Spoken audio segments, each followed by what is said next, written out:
आपने 100 बार राधा नाम लिया, इसके बाद छोड़ दिया 1-2 दिन, फिर आपको चिंतन में आया, फिर राधा नाम 100 बार लिया, तो 100 + 100 माइनस नहीं होगा। वो जो बीच का समय गया वो व्यर्थ चला गया, पर जो आपने साधन किया वो अविनाशी है। इसलिए नाम के सिवा हम अन्य किसी साधनों पर जोर नहीं देते। नाम ऐसा महामहिमा में साधन है कि अगर 99 तो फिर अगला 100 से शुरू होगा, 98 से नहीं। ये नाम की महिमा है। और अन्य साधन में जैसे आप 50 साल ब्रह्मचर्य रहे और 5 मिनट भ्रष्ट हो गए तो 50 साल का ब्रह्मचर्य का गया हिसाब। 50 साल ब्रह्मचर्य की जलन का वो 5 मिनट का जो आपने विचार कर लिए, 50 साल का ब्रह्मचर्य का फल गया, वो आपको कहीं नहीं प्राप्त होगा। लेकिन 5 बार राधा राधा बोला, फिर गलत रहे हो तो गलत का तुम्हें दंड मिलेगा, और वो 5 बार तुम्हारा सुरक्षित रखा है। अब जब शुरू करोगे तो 6वीं बार से होगा, 4थी बार से नहीं होगा। ये नाम की बड़ी अपार महिमा है। इसलिए हम सबको कहते हैं कि नाम नाम नाम जप करो, नाम महामहिमा में है। जो और साधन कर सको अच्छा है, लेकिन नाम को चलो। नाम के बिना तो सब शून्य, सब बेकार है। आप पूरे जीवन सब साधनों को करते रहे, अपना बल रहा साधन करने, अंतिम समय आपको संसार का कोई चिंतन आ गया तो गए ना। और जिंदगी भर राम कृष्ण हरि नाम भगवान का, तो अंतिम समय भगवान कहते हैं मैं उसका स्मरण बन जाता हूँ उसका।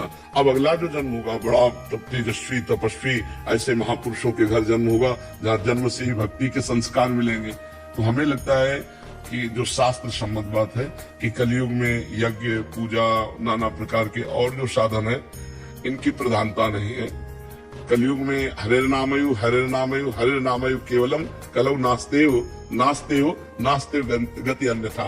कलयुग में केवल भगवान नाम, केवल भगवान नाम, केवल भगवान नाम, इसी से द्वारा गति प्राप्त होगी और कोई उपाय नहीं है। तो खूब नाम जप करो। अपूर्व जी हरियाणा से। राधे राधे महाराज जी, आपके चरणों में कोटि कोटि प्रणाम। महाराज जी, यदि आप पर भगवत कृपा बहुत ज्यादा हो पर भजन उतना ना हो तो ये कृपा का उल्लंघन है क्या? नहीं तो भगवत कृपा कैसे जानोगे बहुत ज्यादा है? मतलब महाराज जी की घर बैठे बैठे ही मतलब इतनी मतलब भगवत कृपा के मार्ग में चलने में ऐसी ऐसी अनुकूलताएं हो रखी है।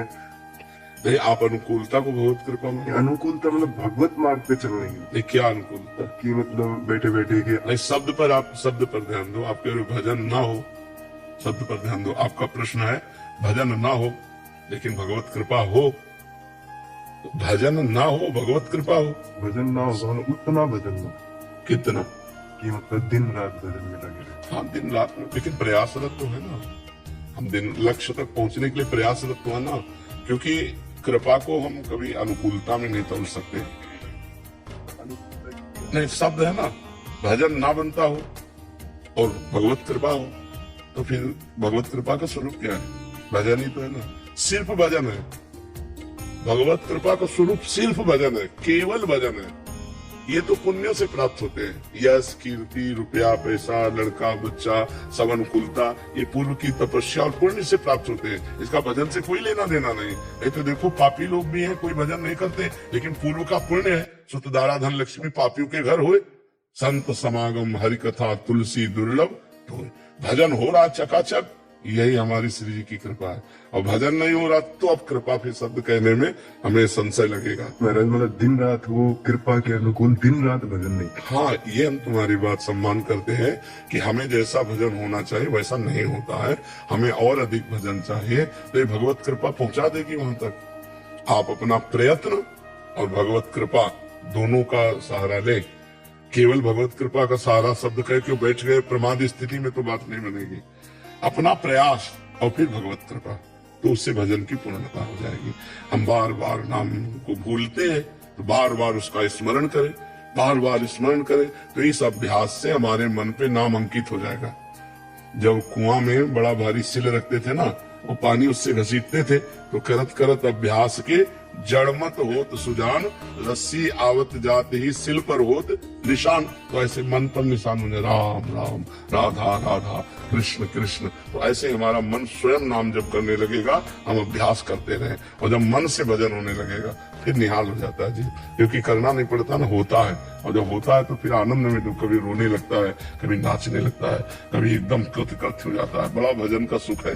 महाराज जी, प्रारब्ध को मिटाया नहीं जा सकता है? प्रारब्ध को मिटाया नहीं जा सकता?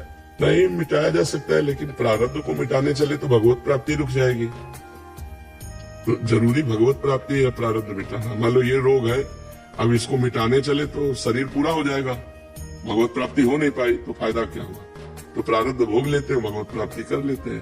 तो भजन भगवत प्राप्ति के लिए होगा और भजन का आनंद मिलेगा तो ये शारीरिक दुख हमको परेशान नहीं करेगा। तो हमारा काम ये भी प्रारब्ध भोग का भी हो गया और भगवत प्राप्ति भी हो गई।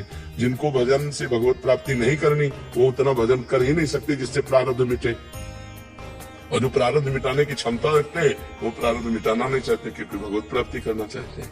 इसलिए बड़े बड़े संतों को शारीरिक प्रारब्ध भोग भोगना पड़ता है। जी लविश जी, महाराज जी राधे राधे। गुरुदेव, गृहस्थी में अहंकार का कोई स्थान है? क्या ऐसे ही गृहस्थी चल सकती है? अहंकार का स्थान? महाराज जी, अहंकार जब दो जनों में अहंकार आ जाता है तो कटु वचन निकल जाते हैं। अहंकार का तो कोई स्थान कहीं भी नहीं है। उत्तम जीवन व्यतीत करने के लिए निरहंकारता ही आवश्यक। अहंकार तो कष्ट देने वाला ही होता है। उत्तम जीवन जीने के लिए गृहस्थी में नाथ सकल संपदा तुम्हारी, मैं सेवक समेत सुतनारी। कहीं किंचन मात्र अहंकार करना है तो इस बात का करो कि मैं भगवान का अंश हूँ, मैं भगवान का जन हूँ, संपूर्ण सृष्टि भगवान का स्वरूप है, मैं संपूर्ण सृष्टि का सेवक हूँ, बढ़िया मंगल हो जाएगा। अब एक दूसरे में जो कटुवचन, अहंकार, लड़ाई झगड़ा, यही तो प्रपंच है, यही तो माया है, नहीं है? अहंकारी स्वयं जलता है, दूसरों को दुख देता है। अहंकार का तो कोई स्थान नहीं है। ये अहंकार ही तो संस्कृति मूल शूल प्रद नाना, सकल शोकदायक अभिमाना, ताते करे कृपा निधि दूरी, सेवक पर ममता अति भूरी। अहंकार क्या है? आवागमन का मूल है, संस्कृति चक्र का मूल है। इसी से पुनरपि जननम पुनरपि मरणम पुनरपि जननी जठरे शयनम होता है, क्योंकि यही करता और भोगता है। अहंकार विमूढ़ात्मा करता हमिति मन्यते, मैंने ये किया, मैं ये करूंगा, मैं ऐसा कर सकता हूँ, ये अहंकार की भाषा है। तो अहंकारी संस्कृति के चक्र में पड़ने वाला हो सकता है, मुक्त होने वाला तो नहीं हो सकता। संस्कृति मूल और शूल प्रदनाना बहुत कष्ट देने वाला है। तो मुझे तो नहीं लगता कि गृहस्थी में, विरक्ति में तो कोई जरूरत ही नहीं, लेकिन गृहस्थी में भी अहंकार की जरूरत नहीं। जो पदाधिकारी अहंकारी होता है वो भगवान भी कहीं न कहीं ऐसी बुरी जगह फंसाते हैं कि अपने आप ठीक हो जाता है। आपको अपने कर्तव्य पालन के लिए पद मिला है, अहंकार करने के लिए थोड़ी पद मिला है। लोग किसी भी पद में हो तो आपको पद मिला है, आपकी सेवा के लिए मिला है। अहंकार करोगे नष्ट हो जाओगे। रावण का अहंकार नहीं रहा, हिरण्यकश्यप का नहीं रहा, तो और किसका रह सकता है? न रहे न रावण सम अभिमानी, हिरण्यकश्यप संवरदानी। खान विभव की खान जगत में कुछ दिन के मेहमान, भजले श्री भगवान जगत में कुछ दिन के मेहमान। तो थोड़े दिन की चांदनी है, अच्छा काम कर लो इस प्रकाश में या बुरा काम कर लो। अहंकार अच्छा काम तो करने नहीं देगा। अगर अच्छा काम करेगा भी तो ढेर सारा अहंकार और बढ़ जाएगा और वो अपनी प्रशंसा मारेगा, सारा पुण्य खत्म हो जाएगा। अहंकार कभी अच्छा तो होने देगा नहीं, वो बुरा ही करेगा। तो अहंकार का तो बच्चा कहीं स्थान नहीं है। दीप शिखा जी दिल्ली से। राधा वल्लभ श्री हरिवंश महाराज जी, मैं हमेशा भूतकाल में हुई बातों पर ही चर्चा करती रहती हूँ और इन बातों से भविष्य भी खराब हो गया है। और प्राय यही सबका रहता है, संसार में यही रहता है। कुछ अगर सही हो गया है तो अपनी बाबूदी मारेंगे, निंदा स्तुति करेंगे, इसी में तो जाता है। राज कथा, भोग कथा, ग्राम्य कथा, इसी में संसारी पुरुषों का जीवन जाता है। भगवत कथा, भगवत चर्चा, मदगत प्राणा मच्चित्ता मदगत प्राणा बोधयंता परस्परम कथयंत च माम नित्यम तुष्यंत च रमंत च। ये तो बहुत बड़े भाग्यशाली का होगा जो भगवान में चित्त लगा हुआ है। 2 लोग 4 लोग बैठे भगवान की चर्चा कर रहे हैं, अच्छी बातें कर रहे हैं, मंगलमयी बातें कर रहे हैं। नहीं तो वही प्रपंच की बातें रहती। तो सबका मन ऐसा है, अगर उसको अध्यात्म में ना लगाओ तो इन्हीं बातों में लगा रहेगा। ग्राम्य कथा, भोग कथा, राज कथा, ये अच्छा लगता है प्रपंच में चर्चा करना। और भगवत कथा, संत कथा, ये थोड़ा कड़ुआ सा लगता है, जबकि ये अमृत है और वो अमृत है। तो हमें लगता है कि जबरदस्ती मन को भगवान की चर्चा में लगाना चाहिए। खुद सत्संग सुने और सत्संगियों के पास बैठकर सत्संग की बातें करें। प्रपंच की बातें, पहला भी समय नष्ट हुआ, वर्तमान का भी समय नष्ट हो रहा है, तो भविष्य भी खराब हो रहा है। तो नाम जब करो, भगवत चर्चा स्वयं कहो, जैसे रामायण पढ़ रही हैं, भागवत पढ़ रही है, और बैठ करके आपस में चर्चा करो। भगवान की चर्चा करने लायक तो भगवान ही है। प्रपंच की जो हो गया उसकी क्या चर्चा, जो होना है वो तो होके ही रहेगा। अब हम वर्तमान क्यों नष्ट कर रहे हैं, भगवान की चर्चा में लगाएं। जी किरण जी, महाराज जी, मैं स्वप्न में देवी देवताओं का रोज दर्शन करती हूँ और खास करके महादेव जी का। महाराज जी, इसका क्या तात्पर्य? हम तो अच्छा समझते हैं कि भगवान की कृपा है जो स्वप्न में भगवान, लेकिन जागृत में आप भगवान का चिंतन करते हैं। 2003 से मैं मतलब निरंतर भागवत सुनती हूँ और राधा नाम जाप करती हाँ, इसीलिए भगवान की कृपा है। हूँ। महाराज जी ने साक्षात महादेव को भी स्वप्न में देखी और बांके बिहारी वृंदावन जैसे महाराज जी आपको नहीं, साक्षात तो नहीं है, साक्षात नहीं है, ये स्वप्न है। हाँ, स्वप्न में मतलब हाँ, तो स्वप्न के साक्षात थोड़े, साक्षात जैसे हम आपको देख रहे हैं ऐसे देखा जाता है। जो साक्षात्कार होता है वो ऐसे नहीं होता, वो ऐसे होता है जैसे हम आपको देख रहे हैं। नहीं, ऐसा नहीं है। हाँ, तो वो स्वप्न में तो अच्छा है। हम जो कह रहे हैं कि भागवतिक स्वप्न आना, संतों के स्वप्न आना, ये बहुत भगवान की कृपा है। और इसे गुप्त रखो, इसे प्रचार प्रसार मत करो, नहीं तो बंद हो जाएगा। अगर स्वप्न में भागवतिक कोई किसी के भी आता है कोई स्वप्न, तो उसे गुप्त रखो, हजम करना सीखो। नहीं तो अहंकार जो अंदर का है ना, वो गुप्त नहीं रहने देता। वो कहता है कहो, चार लोग बोले कि वाह भाई तुम्हारे स्वप्न में शंकर जी आते, तो भाई तुम महान हो। नहीं, इसको गुप्त रखो, इसको अंदर दबा के। किसी ने बोला कि आपकी कोई मतलब आपने कोई मन्नत किया पूरा नहीं किया। अरे विश्वम्बर पूरे विश्व को देने वाले मन्नत के लिए भूखे बैठे, वो खुद भूखा बैठा है जो मन्नत की बात कहता है। अरे ठाकुर जी बाप है, बाप के लिए क्या मन्नत? हम रोज मांगेंगे रोज खाएंगे, तो तुम हमारे स्वामी हो। और वो मन्नत मन्नत मन्नत, तुम देवी देवता समझो। आदिदेव है भगवान महादेव, देवाधिदेव आशुतोष है, उनको किसी को कुछ चाहिए? अरे एक चुल्लू जल चढ़ा दे, उतने में प्रसन्न हो जाते हैं। एक बार हर महादेव कर दो तभी बात मान लेते हो, तो बहुत कृपाल है। ऐसा ये सब बात है कि कोई मन्नत करना है तो तुम बार बार दर्शन देते कि मन्नत, तुम क्या दे सकती हो शिव जी को? कुछ नहीं, तो बस फिर किसी ने बोला ये सब बातें हैं।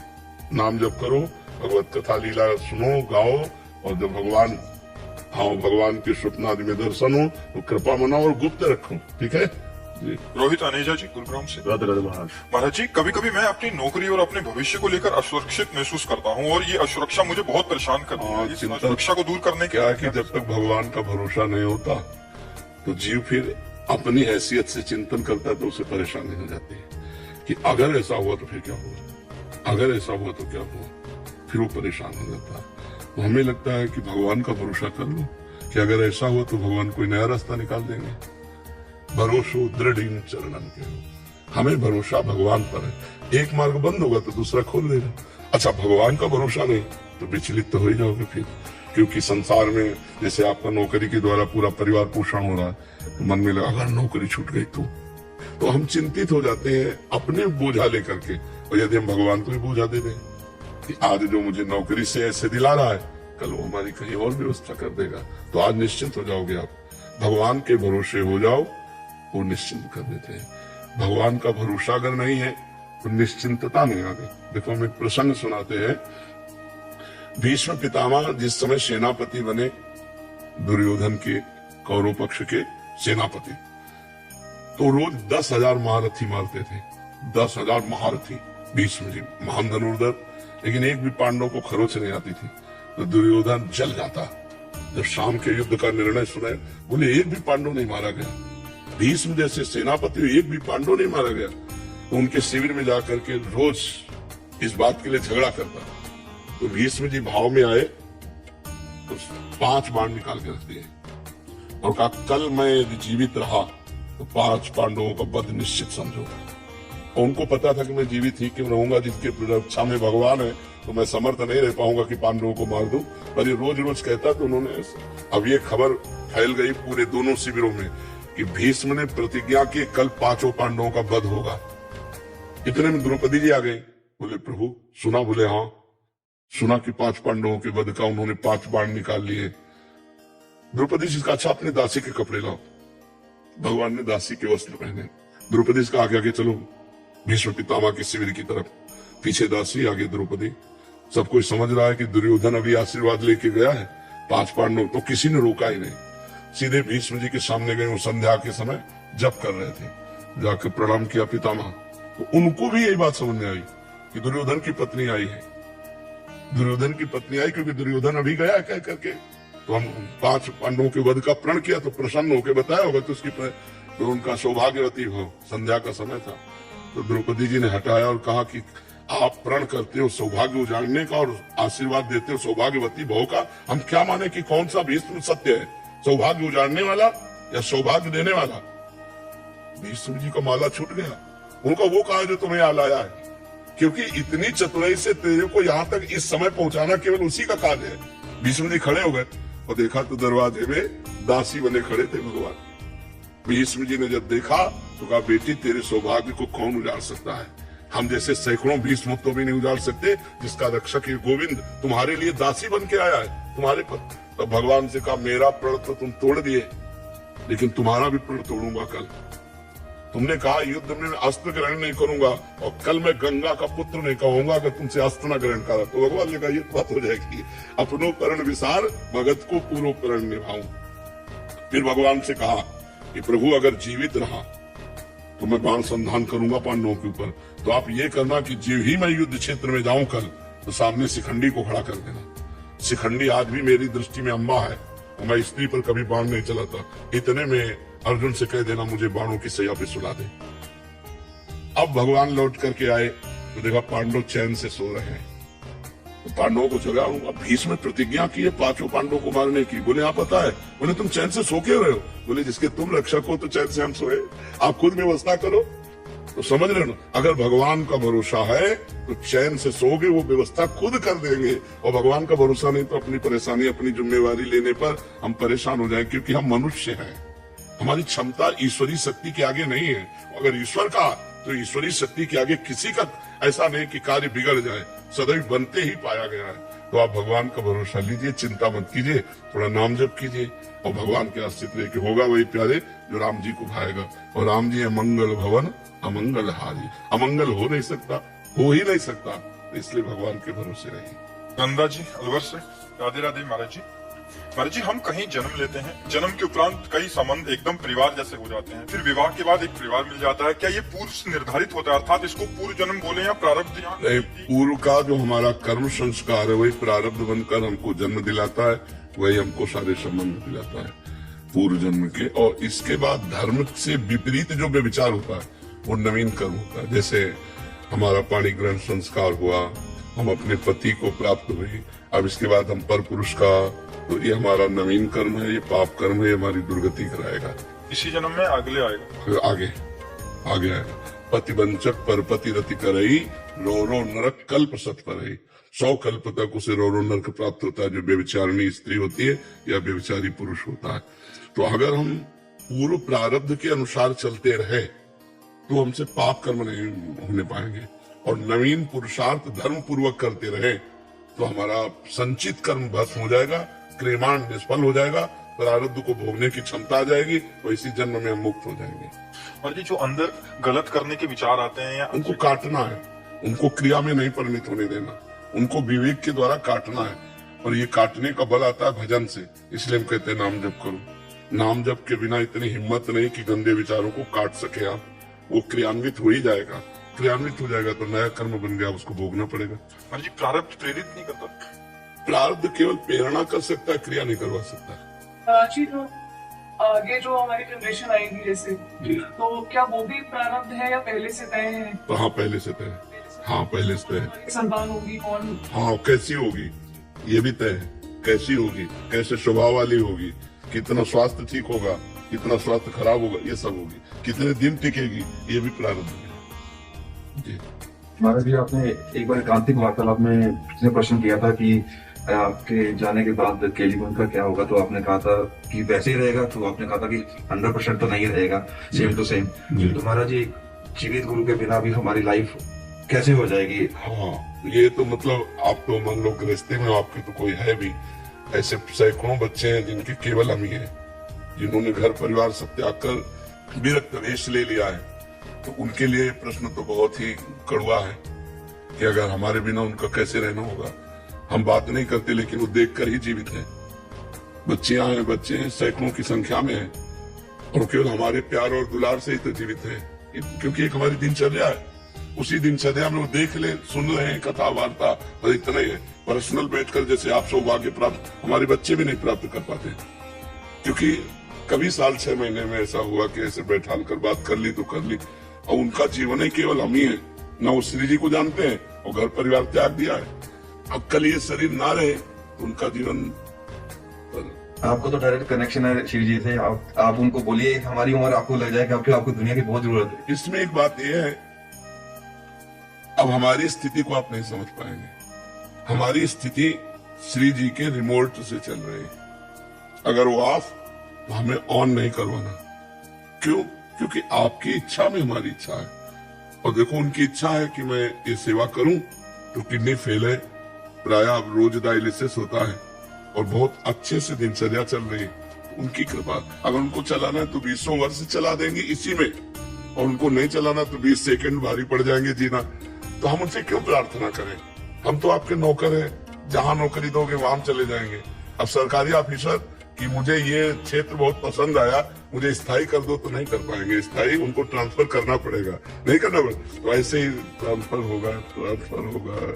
तो अभी जो लाभ है वो आगे नहीं मिलेगा। देखो, मोबाइल में सुनना और प्रेजेंट वर्तमान में बैठकर आंख मिला के सुनना, इसमें कुछ तो अंतर है ही। क्यों? है नहीं? हम आपसे प्यार से जो बात कर रहे हैं, आप हमारे सामने जो देख रहे हैं, इसमें जो आपके ऊपर प्रभाव पड़ रहा है वो कल हमारी अनुपस्थिति में मोबाइल से उतना नहीं पड़ेगा। तो प्रेजेंट में जो आज लाखों लोगों को आनंद प्राप्त हो रहा है, अब ये तो श्री जी जाने कितने दिन दिलवाना है, अब अपने बस की बात है। अच्छा, हम प्रार्थना क्यों करें? क्योंकि हम बिके हुए नौकर हैं। बिका हुआ नौकर जहां खड़ा कर दिया जाता है वहीं खड़ा रहेगा, उसकी रुचि नहीं है। अब हम जो कर रहे हैं हमारे बस की बात थोड़ी है कि वो करवा रहे हैं इसलिए हो रहा है।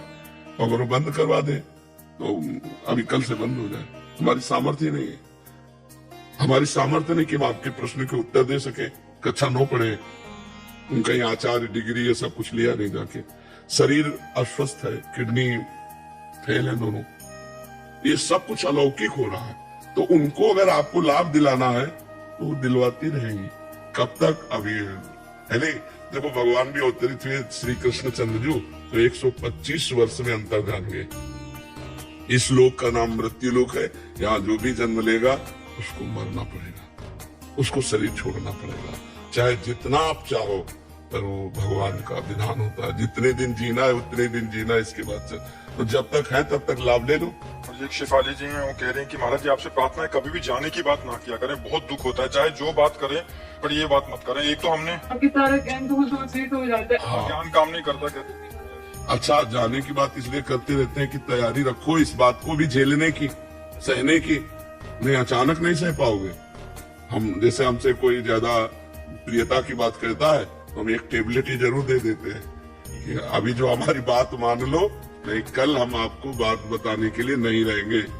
बोले ऐसी बात ना करो, सत्य बात है, इस बात को समझो। ट्रांसफर होगा, कागज तैयार हो चुका है, अब तिथि तारीख जब भर देंगे तुरंत ट्रांसफर हो जाएगा। ये शरीर छूटेगा, दूसरा शरीर मिलेगा, श्री जी की सेवा में पहुंच जाएंगे। तो ये भी उन्हीं की सेवा हो रही, वहां भी उन्हीं की सेवा होगी।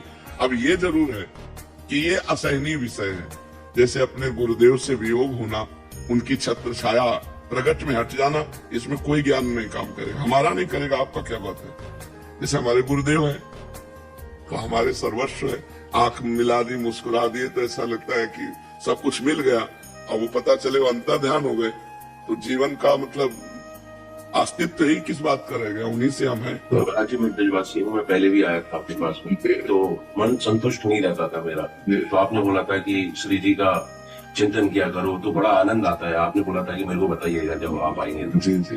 तो मेरा एक प्रश्न है महाराज जी कि सत्य और असत्य, सत्य जो जीतता है और असत्य धीमी गति, सत्य धीमी गति से क्यों चलता है? हाँ, सत्य धीमी गति से इसलिए चलता है कि वो बहुत काल तक चलता है, और असत्य एकदम फास्ट इसलिए चलता है कि उसको फ्यूज होना है, उसको नष्ट होना है, इसलिए उसकी गति ही रखी गई।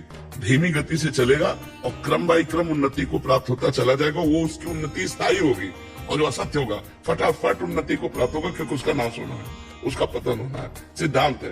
बल्ब जो अपनी औकात भर जलेगा ना, वो फ्यूज नहीं होगा, औकात से ज्यादा होगा तो फ्यूज हो जाएगा। हाँ, ये सिस्टम है, ये सिस्टम है। तो अधर्मी पुरुष पापाचरण करने वाला, उसके जो पुण्य है उसके फटाफट पुण्य नष्ट कराए जाते हैं, क्योंकि उसको दंड देना है। तो जहां उसके पुण्य लगे वो पाप कर रहा है तो उसको लाभ पे लाभ प्राप्त होता चला जाता है, और वो पाप में और रति करता है। और जहां उसके पुण्य नष्ट हुए, पूर्व का पाप लगा और वर्तमान का पाप संयोग हुआ, ब्लास्ट हो गया, बिल्कुल धज्जियां उड़ जाएंगी, किसी काम का नहीं रहेगा। और जो पुण्यात्मा पुरुष होता है उसको पहले पाप उगाया जाता है, ये सिस्टम है। जैसे महाराज इंद्र बहुत पुण्यात्मा थे तो उनको पहले पाप का दंड मिला और गिरगिट बन गए, इसके बाद दिव्य लोकों की प्राप्ति हुई। तो पापात्मा पुरुष को पुण्य भुगाया जाता है, क्योंकि जल्दी पुण्य नष्ट होता है उसको दंड दिया जाएगा ना, नहीं तो पुण्य बाधा पहुंचा देगा दंड देने में। और जो पुण्यात्मा पुरुष होता है उसके सुख में बाधा पहुंचाने वाला पाप कर्म जमा है, तो उसको पाप कर्म का हिसाब दे दिया जाता है, क्योंकि उसे महान सुख देना है, तो ये पाप कर्म बाधा ना पहुंचाए। तो जब वो पुण्य करता है तो पाप कर्म उसके बार बार विक्षेप पहुंचाता है, बार बार उसको नीचा दिखाता है, और वो पापात्मा वो बार बार पुण्य उसको उत्थान में ले जाता है। तो इसी क्रम को आध्यात्मिक भाव से न जानने के कारण लोग पाप का अनुसरण करने लगते हैं। तो ये बात समझनी चाहिए कि पुण्यात्मा पुरुष का पाप कर्म जल्दी नष्ट करने के कारण जब वो पुण्य कर्म सही करेगा तो उसके साथ पाप कर्म भेज दिया जाएगा, क्योंकि पाप कर्म उसका नष्ट हो जाए, जिससे पूर्व का पुण्य और वर्तमान का पुण्य दोनों मिलकर वो महासुखी हो जाएगा। महाराज जी वृंदावन आते हैं तब मन लगता है, और फिर जाते हैं तो एक माह तक वही राधे रानी राधे रानी राधे रानी 15-20 दिन रट रहता है, फिर धीरे धीरे बैटरी डिस्चार्ज हो जाती है। तो देखो एक छोटे से मोबाइल की भी बैटरी चार्ज करनी होती है, तो आ जाया करो, जब डिस्चार्ज हो जाएगा तो वृंदावन में चार्जिंग करवा ले गए। जी काशी क्षेत्र से हैं और ध्यान करते ध्यान लगता नहीं, लगता है खाने जी, कभी कभी तो लगता है, कभी कभी भटकता है। हमें लगता है कि जो ध्यान के द्वारा भगवत प्राप्ति वो सतयुग में थी, यज्ञ के द्वारा त्रेता में थी, पूजा के द्वारा द्वापर में थी, और कलयुग में केवल भगवान नाम जप और नाम कीर्तन से। कृतयुगे ध्यायते विष्णु त्रेतायाम यजते में खई द्वापरे परिचर्यायाम करो तद्धर कीर्तनाथ। भगवान का नाम जप करो यार, नाम का ध्यान करो और नाम जप करो। जैसे राधा राधा आंखों के सामने लिखा, अब इसी का हम ध्यान कर रहे, राधा राधा राधा, पक्की भगवत प्राप्ति है। कलयुग केवल नाम आधारा, सुमिर सुमिर नर उतरे पारा। और इसी का ध्यान करोगे, फिर इस जगह जब रूप आएगा तो स्वाभाविक ध्यान होने लगेगा। नाम जप करते हैं तो फिर ये गुरु मंत्र पहले लेना पड़ेगा या हम निरंतर इसको जप? अब जब हम राधा कह रहे तो ये मंत्र नहीं है क्या, तो परा विद्या है, मान लो ना। गुरु मंत्र का मतलब काने में देने से थोड़ी होता है, जिस संत की जो बात हम मान ली गुरु मंत्र हो गया। अरे राधा राधा और राधा कृष्ण दोनों का सेम बात है। हाँ अरे वो एक ही है, रसोया परमानंद एक द्विधा सदा, राधा कोई कृष्ण राधा बने, राधा ही कृष्ण है, कृष्ण ही राधा है, कोई अंतर नहीं। गीतांजलि जी, जय श्री राधे। महाराज जी, महाराज जी मुझे लगाव बहुत जल्दी हो जाता है, जिससे जीवन में पीड़ा भी होती है, और जिस चीज से खुश होती हूँ वो क्षण भर दूर हो जाती है। तो महाराज जी ये लगाव को अलगाव में कैसे परिवर्तित करें? उसी को शास्त्रीय भाषा में राग कहते हैं। शास्त्रीय भाषा में जिसे तुम सहज भाषा में लगाव कहती हो, उसे शास्त्रीय भाषा में राग कहते हैं, और जिसे तुम अलगाव कहते हो उसे वैराग्य कहते हैं। तो जो हमारा किसी वस्तु व्यक्ति स्थान में प्रिय भाव से राग हो जाता है, वही हमारे बंधन का कारण बनता है।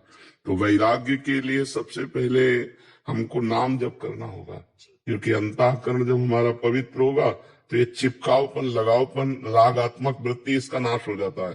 जब अपवित्र हृदय होता है तो छोटी छोटी वस्तुओं में राग कर लेता है, व्यक्तियों में राग कर लेता है, और जब पवित्र हृदय होता है तो भगवान के सिवा कहीं उसका राग नहीं होता। मान लो आपसे व्यवहार करेगा तो आप में भगवान देखकर बात करेगा, उसका शरीर से कोई लगाव नहीं होगा, उसको बाहरी मायाकृत से लगाव नहीं होगा, और पूरा कार्य वैसे ही होगा जैसे एक संसारी आदमी करता है। जैसे चक्रवर्ती सम्राट महाभागवत श्री अम्बरीश जी महाराज सम्राट है, रानियां है, पूरा प्रजा है, पर वो भगवान की सेवा में निमग्न रहते हैं, किसी से कोई उनका लगाव नहीं, भगवान के सिवा किसी से लगाव नहीं। जैसे मीरा जी, उनका भी ब्याह हुआ, राणा जी के साथ हुआ, पूरा परिवार है, लेकिन लगाव कहीं नहीं है। मेरे तो गिरधर गोपाल दूसरो न कोई, जाके सिर मोर मुकुट मेरो पति सोई। भगवान के सिवा किसी से लगाव न रहना, ये पवित्र हृदय का लक्षण है। और जरा जरा सी वस्तु व्यक्ति स्थान में लगाव हो जाना, ये अपवित्र हृदय का लक्षण है। तो सबसे परम पवित्र कर मंगलानाम मंगले भ्योपि पावने भ्योपि पावनम, हरे नाम जो भगवान का नाम है, मंगल का भी मंगल करने वाला, पावन को भी पावन करने वाला है। इसलिए जो नाम आपको प्रिय हो या जो संत गुरुदेव से प्राप्त हो, उसे खूब नाम जप करो, पवित्र आचरण रखो, तो हृदय पवित्र होगा, लगाव कम होता चला जाए, अच्छा ही नहीं लगेगा। एक स्थिति आती है फिर अच्छा नहीं लगेगा। जैसे मल से कोई लगाव होता है क्या? हम उपेक्षा पूर्वक उसका त्याग करते हैं। जैसे वमन से कोई लगाव होता है क्या? बिल्कुल लगाव नहीं होगा। तो शास्त्रों में आया है कि संतों ने संसार के भोगों को मलवत त्याग दिया, बमनवत त्याग दिया। रमा विलास राम अनुरागी, तजत बमन जिम जन बड़भागी। लक्ष्मी के वैभव विलास, माया के वैभव विलास को बड़भागी भक्त जन वमन के समान त्याग दिया। वमन को तो सोचते ना उल्टी, घृणास्पद भाव से त्याग दिया। हम छोटी छोटी वस्तु व्यक्ति स्थान में लगाव कर रहे हैं, क्योंकि हमारा हृदय अभी भगवान से विमुख है, अभी भगवदानंद का अनुभव नहीं हुआ, इसलिए खूब नाम जप कीजिए। प्रभु जी, हमारे लगाव की वजह से हमने ऐसा कहते हैं दया ही करना सब कुछ है, क्या दया ही दुख का कारण बनता है? नहीं, वैसे हम आपको एक सिद्धांत बताते हैं, यहाँ कोई किसी से लगाव नहीं रखता। हमारी बात सुनो, संपत्ति, रूप, अपना कोई स्वार्थ, अपनी कोई कामना की पूर्ति, और जिस दिन आपसे अच्छा कोई मिल गया तो आपको छोड़ देगा, उससे अच्छा मिल गया और तीसरे को पकड़ लेगा। ये संसार का नियम है ऐसा। यहाँ कोई किसी से प्यार नहीं करता, प्यार तो सिर्फ भगवान करते हैं। प्यार का मतलब है हम अवगुणी हैं, हम अधम हैं, हम नीच हैं, हम अच्छे नहीं, फिर भी हमें कोई प्यार करे तो वो तो सिर्फ भगवान करते हैं। यहाँ तो हमारे अनुकूल हो आप जब तक, तब तक आपसे प्यार, और आपसे बढ़कर कोई अनुकूल मिल गया फिर आपसे कोई मतलब नहीं रह जाएगा। तो इस संसार के अगर इस झूठे खेल को समझ जाए तो जीवन सार्थक हो जाए। हम सच्चे भगवान से प्यार कर ले, लेकिन भगवान से प्यार करना कठिन है क्योंकि वो दिखाई नहीं देते, लेकिन भगवान से प्यार हो जाए तो जीवन सार्थक हो जाए। यहाँ सच्ची मानिए कुछ नहीं सार है। वो एक भ्रम बैठा, मलिनता बैठी तो लगता है कि हमें कोई प्यार करे। यहाँ संसार में यहाँ कोई प्यार नहीं करता। यहाँ एक वर्ष प्यार किया, दूसरे वर्ष डिवोर्स हो गया, ऐसे भी तो हो रहे हैं, केस नहीं हो रहे। यहाँ क्या प्यार है?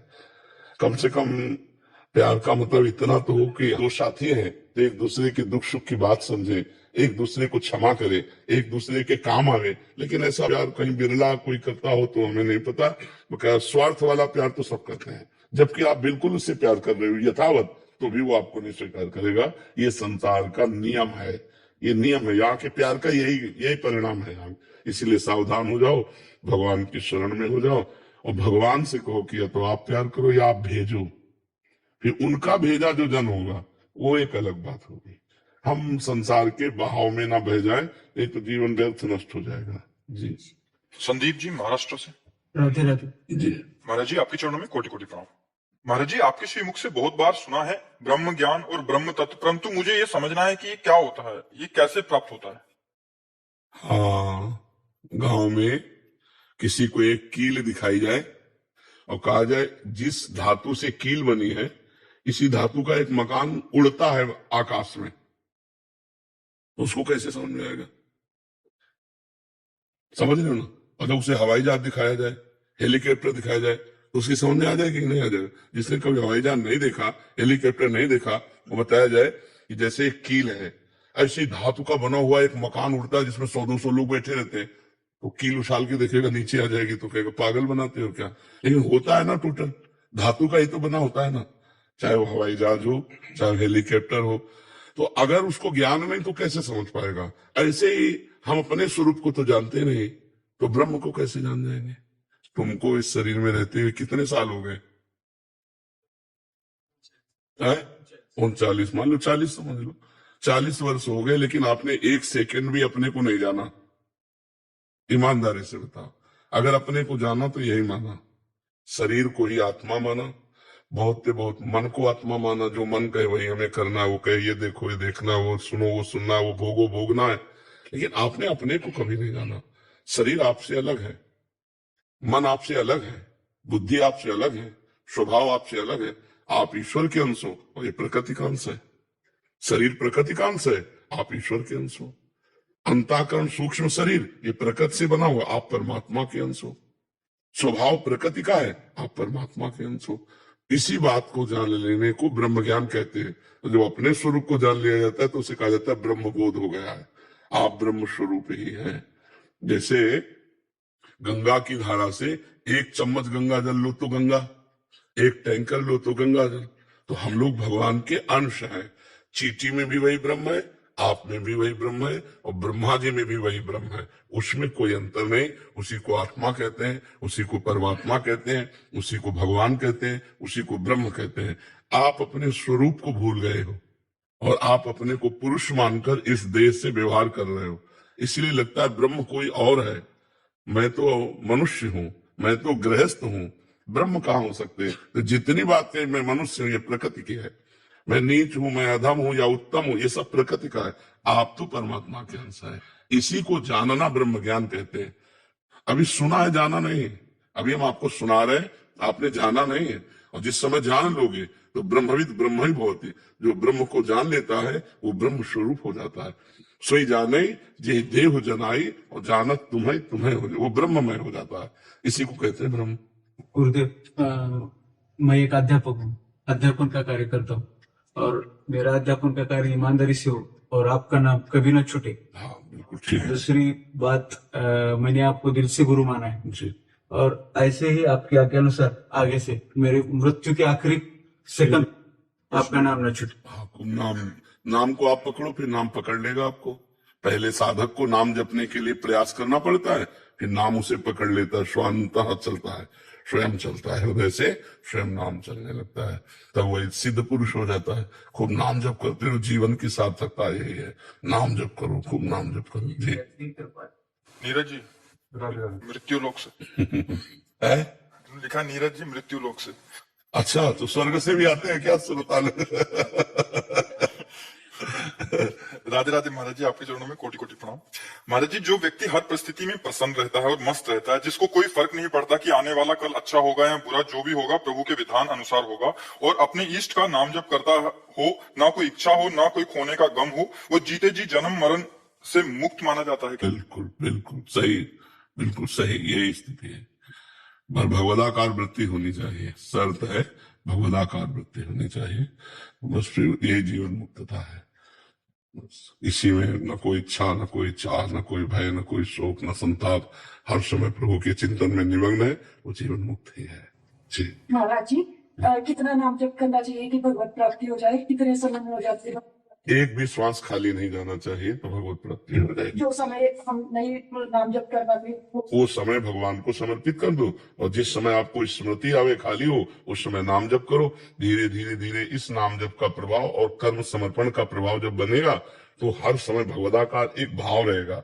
जैसे आप अपने स्त्री शरीर का ध्यान नहीं करती हो, लेकिन भाव में आपके भर गया है मैं स्त्री हूँ, तो स्वप्न में भी आपको कभी भ्रम नहीं होगा कि मैं पुरुष हूँ क्या, क्योंकि भाव भर गया है ना। तो ऐसे भगवत भाव होता है, प्रभु का एक दिमाग में भाव भर जाता है, तो वो भजन करे ना करे वो हर समय प्रभु में ही रहता है, उसी को भगवत प्राप्ति होती है। जो भगवत भाव युक्त है वही भगवत प्राप्त होता है। अगर मैं राम जी का नाम जप करती हूँ तो आप मुझे अपना शिष्य बना सकते हो? शिष्य नहीं बनाते, हम मित्र बनाते हैं। नहीं, हम जैसे भगवत मार्ग में चल रहे हैं तो आप भी चलो, आप भी चलो, आप भी चलो। शिष्य और गुरु भाव तुम्हारा होगा। हम अगर अपने को गुरु मानेंगे तो हम अपनी स्थिति से गिर जाएंगे। आप अपने को शिष्य मान रहे हो इसलिए आप में महानता है, क्योंकि आप छोटा मान रहे हो। हम अपने को यदि बड़ा मानेंगे तो हम गिर जाएंगे। तो हम क्या करते हैं, हम समान मानते हैं। आप हमारे दोस्त बनो और भगवत मार्ग में चल दो। हमारे ही प्रभु के सब नाम है। आपको राम नाम प्रिय है तो राम नाम जपो, समझ रहे ना। आपको राधा नाम प्रिय तो राधा राधा जपो, है तो मेरे ही प्रभु के नाम तो आप जपो। ठीक है महाराज जी, जैसे राधा राधा राधा राधा रूटीन करते हैं, जी, तो जैसे गुरुदत्त लेने के लिए जैसे जो प्रक्रिया बताई, वो प्रक्रिया कभी कभी जैसे छूट जाती है, कभी कभी तो जैसे सब बहुत अपराध गई मानो कोई, हाँ, तो वो प्रक्रिया उसमें नहीं हो पाई और राधा नाम करते रहे, चल रहा तो कोई फर्क नहीं पड़ेगा, कोई फर्क नहीं पड़ेगा। आप चिंता मत करो, क्योंकि आपकी ड्यूटी ऐसी है। कभी कहाँ तैनात कर दिया गया, कभी कौन सा कार्य आ गया, तो आप उसकी चिंता मत करो। अगर वो लोप हो जाता है जो आपकी दिनचर्या है, आपका नाम चल रहा है, आप अपनी भारतीय सेवा में हो, वो पूजा हो रही है आपकी, उसकी चिंता मत। नाम महाराज जी कोशिश करते हैं कि नाम न चाहिए। बहुत बहुत बहुत सुंदर चाहिए आपसे, नाम तो बस फिर तो जीवन निहाल हो जाएगा भैया। अगर नाम चल रहा है तो जीवन निहाल हो जाएगा। हाँ, श्वासा श्वासा नाम चले तो दुविधा रहा है न कोई, निश्चित भगवत प्राप्ति हो जाएगी। और जितना जप लियो वो भगवान की बैंक में जमा हो चुका है, वो तुम्हारा मंगल करने के लिए पर्याप्त है। आप चलते रहो, खूब नाम जप कमा लो, और इस सारी सेवा तो हो ही रही है, लक्ष्य भी आपका पूर्ण हो रहा है। बहुत बढ़िया। शिखा जी, पंजाब से। राधे राधे महाराज जी। महाराज जी, आपके चरणों में कोटि कोटि प्रणाम। महाराज जी, जैसे कि आपने बताया कि वैकुंठ में दिव्य शरीर मिलता है, तो दिव्य शरीर क्या होता है? क्या वो हर समय परमात्मा की भक्ति में लीन रहता है? और परमात्मा स्वरूप होता है। जैसे आप स्त्री शरीर में हो तो आपको हर समय स्त्री शरीर का गर्व और भान रहता है, ऐसे ही परमात्मा स्वरूप मिलता है। जैसे अभी यह है पंचभूतों का शरीर, एक पंचभूतों का शरीर, और एक जब आप सोती हो स्वप्न देखती हो तो स्वाप्निक शरीर, एक नरक में जाओ तो यातना दे, देवलोक को जाओ तो देह देव, इन सबसे अलग है वो सच्चिदानंद।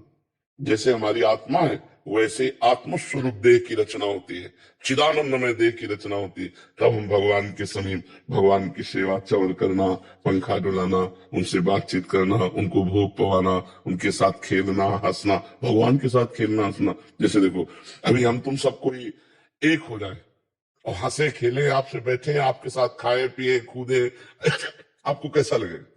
ऐसा लगे ना कि यार जीवन का लाभ मिल गया। जिनके लिए हम 2 मिनट बैठ करके कितना प्रयास किया होगा, तब आप यहाँ बैठे, और उन्हीं से हम 24 घंटे हंसे खेले बात करें, वो हमारे साथ रहे, वो हमारे हाथ में हाथ मिला के चले, कितना रहे।